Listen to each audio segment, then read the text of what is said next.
Kung mahilig kayo sa avocado, siguradong magugustuhan nyo ang drinks na ito.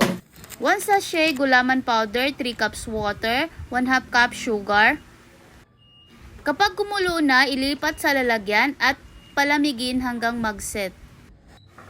Gumamit ako dito ng 3 pirasong avocado at hiniwa ko lang ito ng pa-cubes.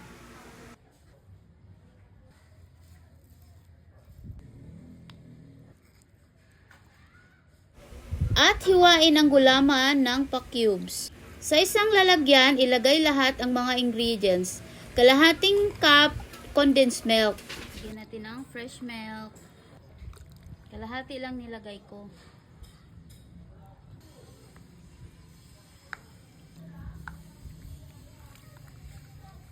At para mas lalong sumarap, maglagay ng biscuit crackers at lalagyan ng yellow para refreshing ang ating avocado drinks.